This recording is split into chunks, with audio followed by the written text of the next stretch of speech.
Welcome everybody to the first volume, the first part of a probably 4 to 5 part series on Guru Gobind Singh's Akāl Ustati. This is the Ustati, the praise of Akal, the timeless, the deathless by Guru Gobind Singh. Now this series is going to be covering the entire text, and we're going to be going shand by shand, so verse by verse, and we're largely going to be looking at the concepts and themes throughout the text. So this is not going to be a close reading. We're going to be picking apart the grammar in a very slow manner. This is trying to get through the text with some speed while being conscious about the different concepts and themes throughout the text. We're going to be then using that to think about parallels in other texts from Adi Guru Granth Sahib, specifically how this text parallels with the composition called Asa Divar in Guru Granth Sahib. So as we go through this, I'll also be pointing out tools and aids for you to also benefit, to aid in your own kind of exploration of these types of texts. So for example, if a word comes up, I can show you how to quickly look this up and kind of cross-reference this with other explanatory notes. For example, you have, this is a commentary that I'm going to be looking at as well. This is by Ranveer Singh. It's a really good commentary on Dasam Granth. It doesn't cover the Charitras, unfortunately, but everything besides Charitra Pukyan, Ranveer Singh has provided footnotes for the difficult words. So we'll be using this as well in our exploration. And we will begin by looking at the Mangal or the Mangalacharan. And this is the initial lines of praise at the beginning of the text, and they largely frame the text. So when you look at a text, the way that the Mangalacharan is written frames the text. It gives you, first of all, the Ishtadev, who the kind of divine beloved focus is of the author, and also the way in which they write that helps us shape our understanding of the text as well. So here they begin with the common invocation Mangalacharan that's used throughout Guru Granth Sahib, the Ik Oankar Sadguru Prasad, that there is one non-dual, Oankar Saryana Prakashik, or the illuminator of all. Now that is just a very Sankep, that's a very brief overview of the meaning of one of many meanings of the invocation Ik Oankar. You can view a video that I'll link in the bottom here in the description, a video that covers various different interpretations of Ik Oankar by Sampradayic or by traditional lineage teachers. So you can view that there.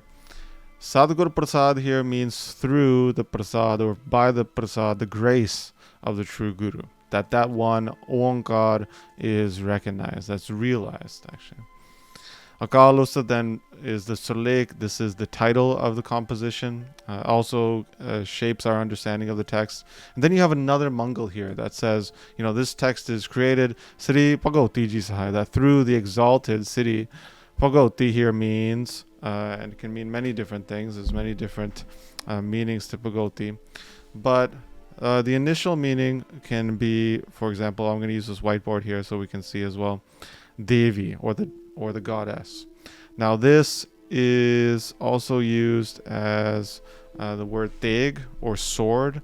So Bhagavati can mean both, right? And in Sikh texts you find Bhagavati being used in both contexts. Even in Guru Gobind Singh's Chandi Divar, the var associated with the Devi, the goddess Chandi or Durga, even in that var there is a line where Chandi, the Devi, the goddess, picks up the Bhagavati, the sword, right? And this is not by coincidence, linguistic coincidence. This is Janke. This is purposeful here, that you have the mixing of both the divine associated with certain narratives of the goddess who destroys demons and restores righteousness, and then that is linked to the material Teg or Shastra.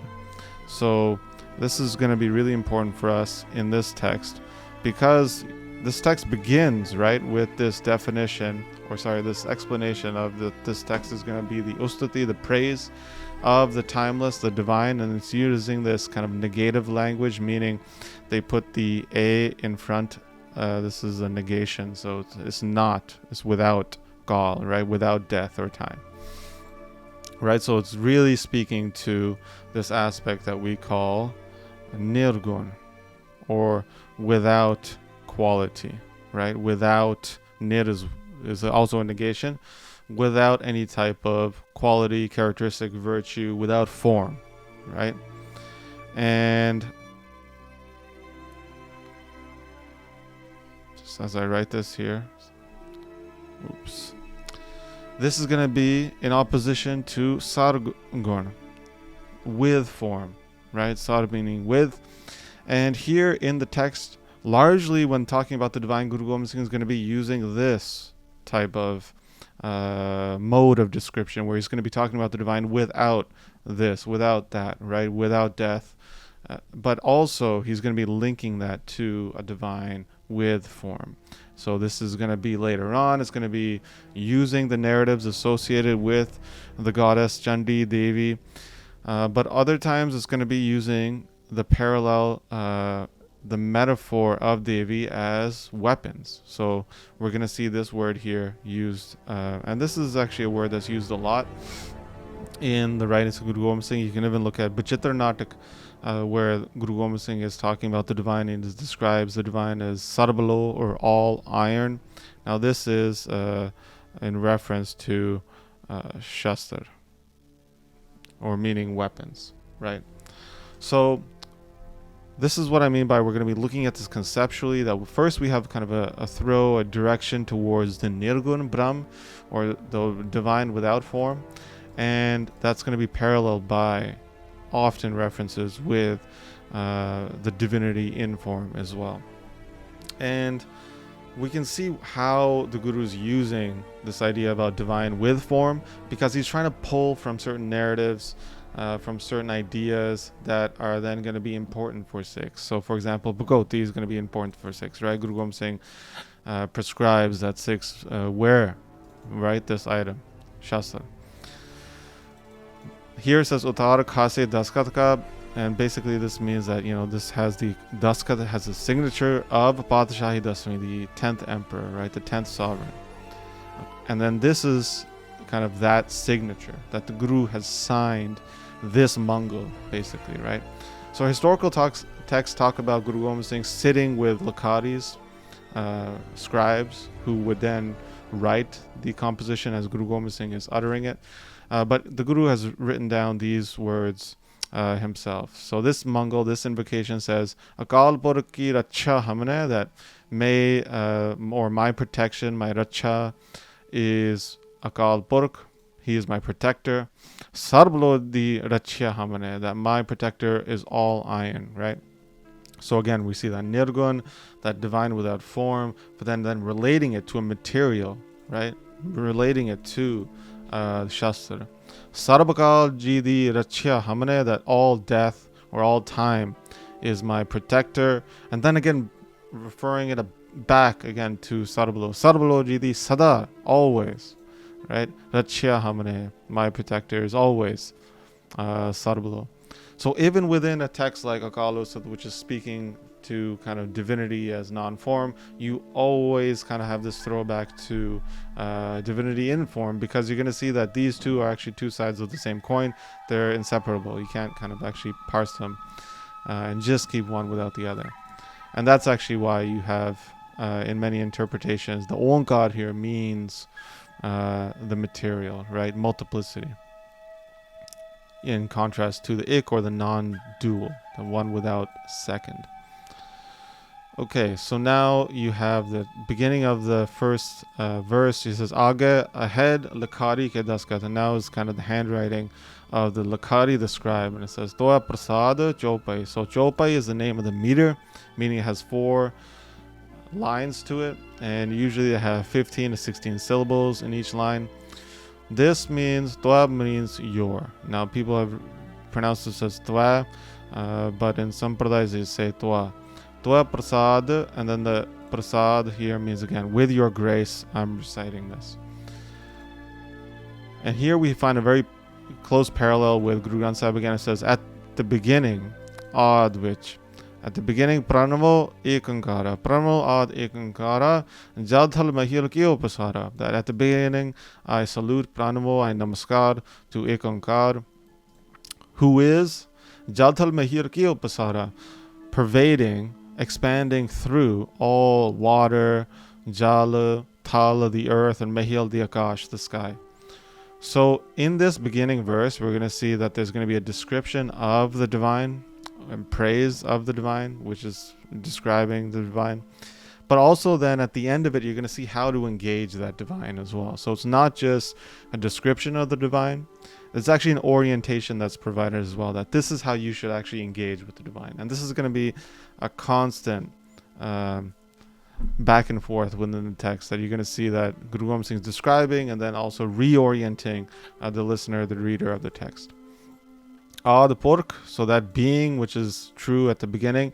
Abhigat abanasi, lok chatur das jot prakasi.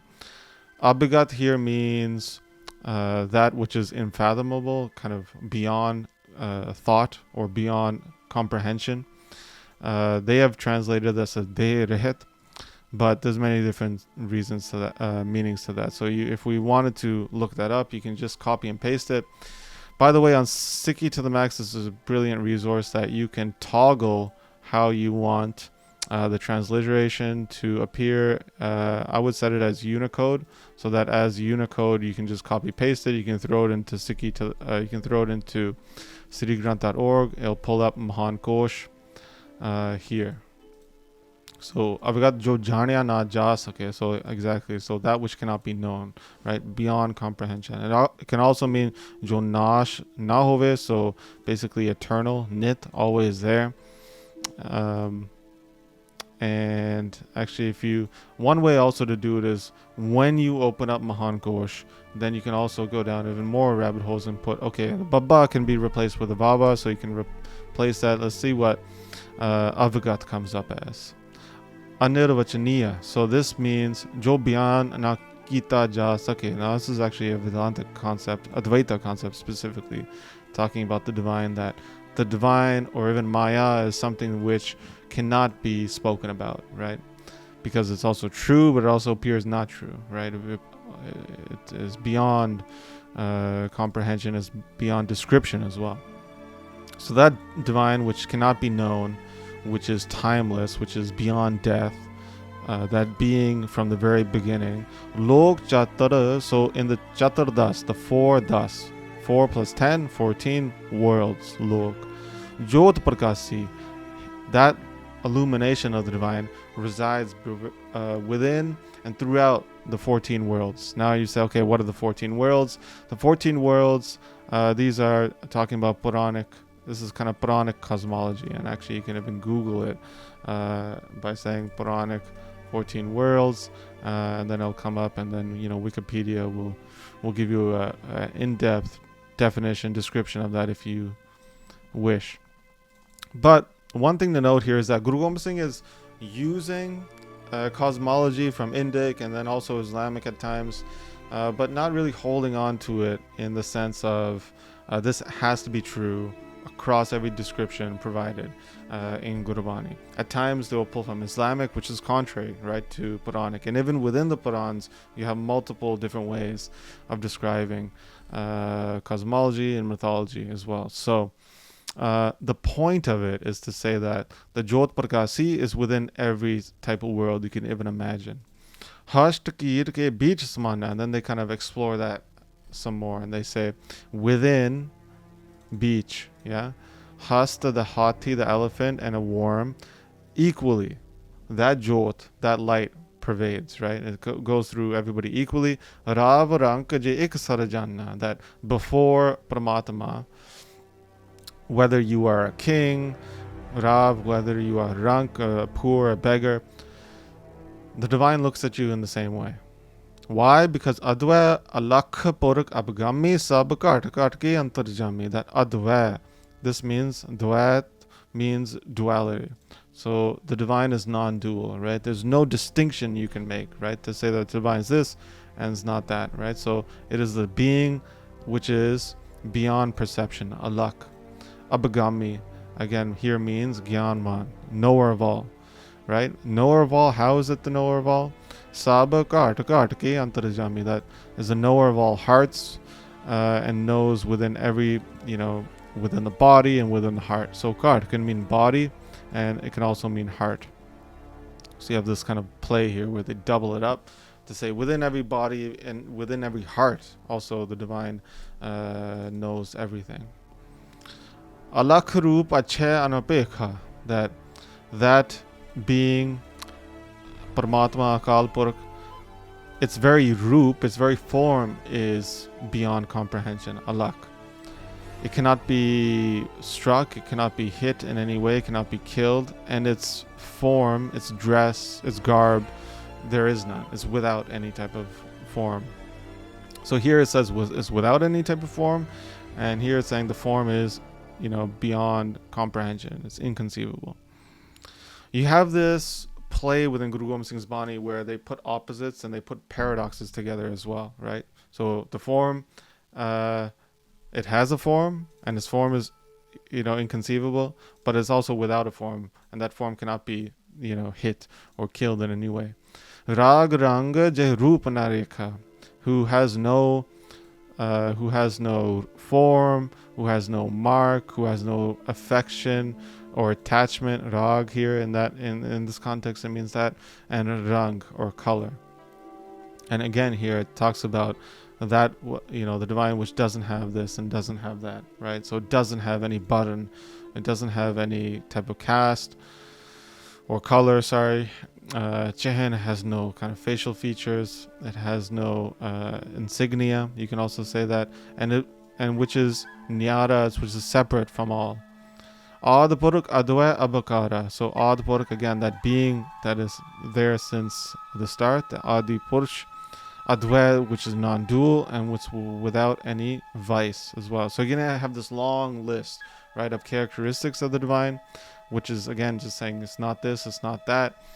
And then at the end of this, you're going to get a prescription. You're going to have kind of an orientation for the listener, the reader.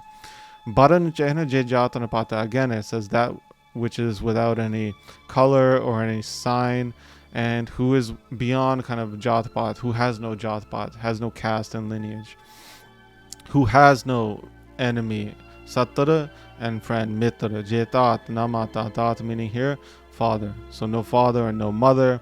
Sabte Dur is the furthest of all. Sabante Nera is the closest of all, right? It's so far away, it seems ungraspable, but Sabante Nera, again, it is just the closest thing to you.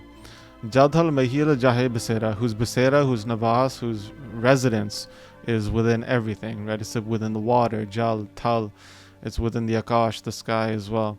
Anhad Roop Anahad Bani Charan Sanajay Basta Pavani. This is an important line here because it says the Roop of the divine is Anhad, was without had, without limit, right? Anahad Bani.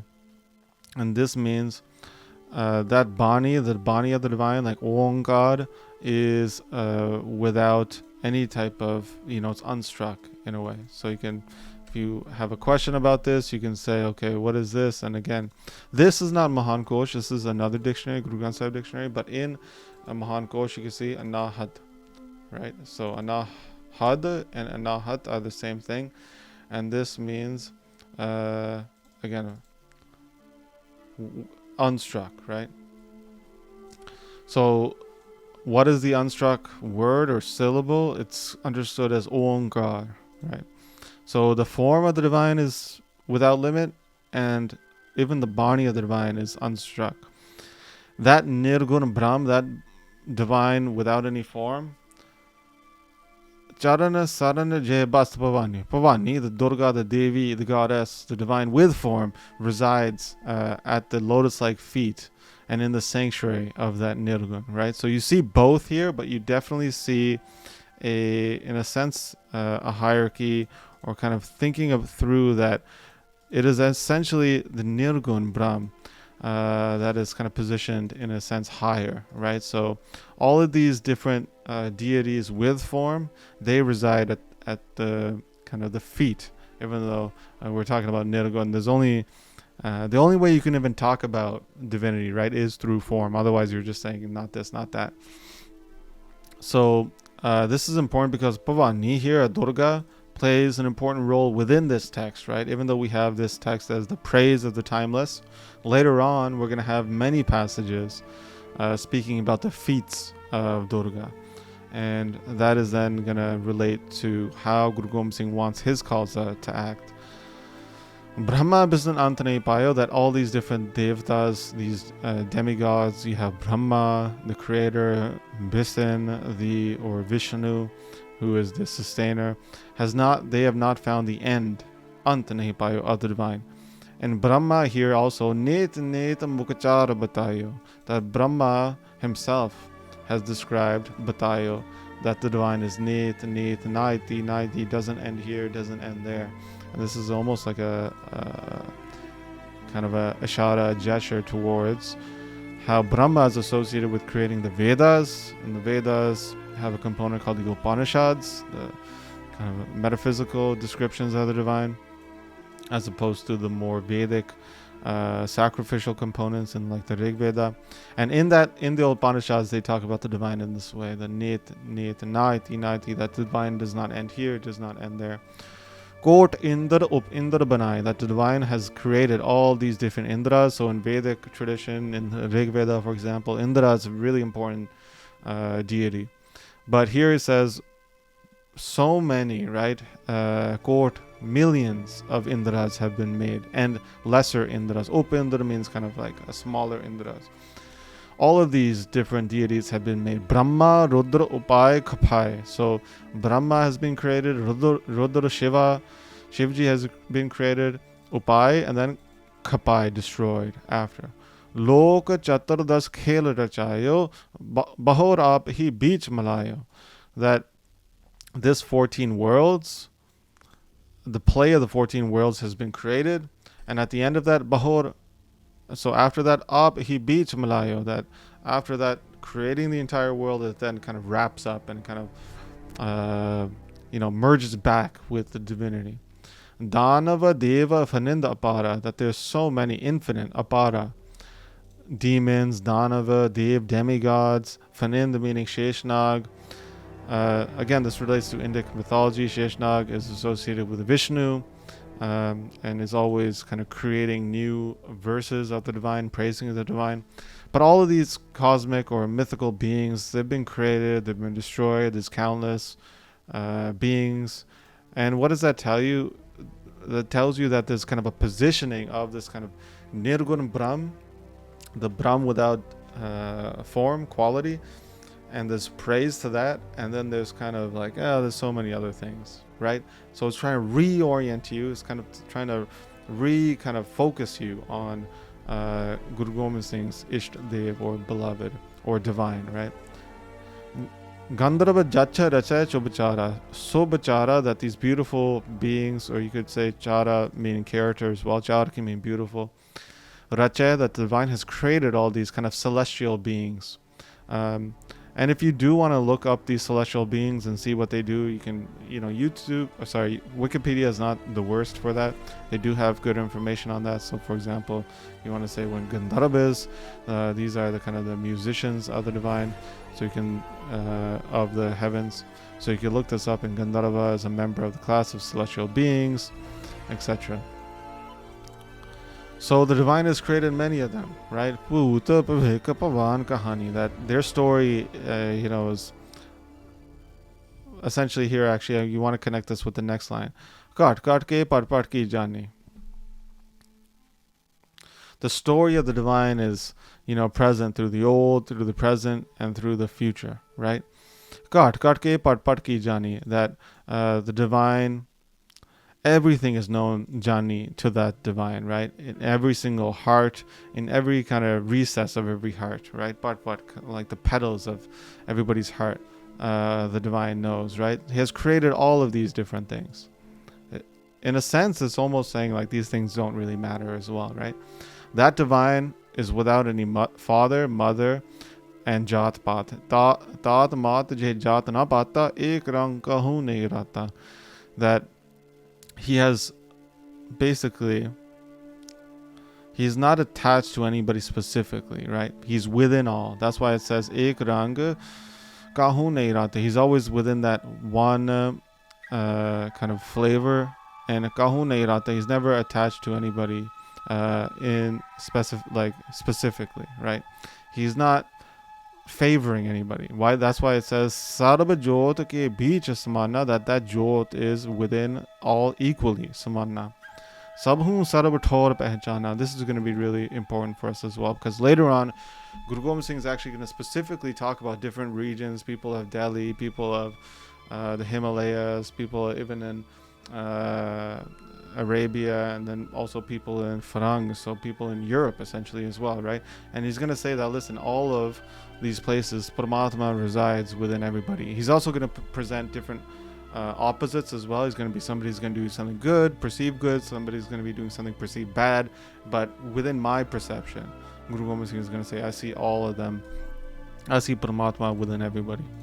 Sabhu sarva thor pehchana, that I have recognized within all these places that divine resides equally.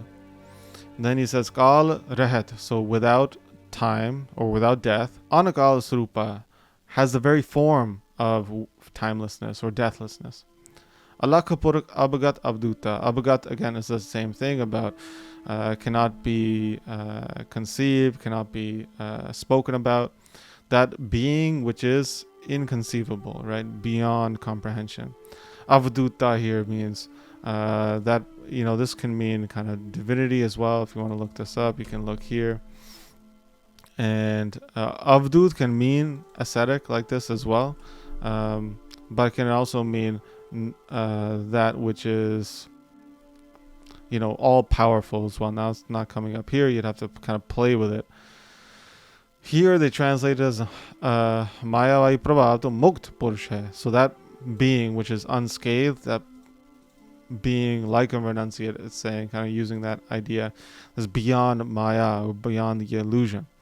Jatpat jechehinna bharana, again, so that divinity without any jatpat, who's without any sign or color. Abhagata deva, so that dev, that being who is beyond comprehension, who cannot be hit or struck. Ache ana parama, again, without any illusion, parama. So again, this is like Avduta being kind of without, unaffected by Maya. This is unaffected by illusion. Sabko Kal, the destroyer of all. Saban ko karta, but also the creator of all. Right? This is important because in kind of certain Indic mythology, you have Brahma being the creator, Vishnu being the sustainer, and Shivji being the destroyer. Here they're kind of reorienting again and saying, look, Akal is the one who is the destroyer of all and the creator of all. Rog sog dokhan ko harta, the taker away, the one who removes rog, pain, illnesses, sadness, and even pop, sins. And now right at the end you have this reorientation of how to engage with the divine, right? Ek chitta jek chinati ayo kal phaske beech na ayo, that if one with ik chit, with one just kind of ekagarta, with just kind of a one point focused mind, just with full attention, with their full being. Ik chin, for even just a moment, right? So this is just kind of a second. Thiayo kind of contemplates, remembers, it is absorbed in divinity, right? Gal paske beach nayo, doesn't come within. Again, beach. Look how many times beach has come up in this, just this one section. It means within. Does not come within the fas, the noose of death, right? So that person becomes liberated.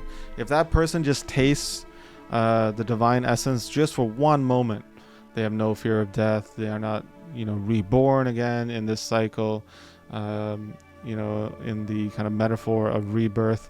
So this is important because through this verse you see kind of a description of divinity, and then you see, okay, how then to engage with that divinity, right? Is it through ascetic practice? Is it through yoga? Is it through any other type of practice? They say no, it is actually through just this one point, kind of fixed mind, just a total imbued sense of contemplation, right? And then later on they're going to also explain how to get to that point, right? Is it through actually kind of taming the body, right? How do you get to that one single mind, right? Because yoga and yogis would say, well, it's through the taming of the body that one actually kind of is able to then still the mind, right? It's through the channeling, through the practice of taming one's breath, for example. The rider of the mind is breath, they will say.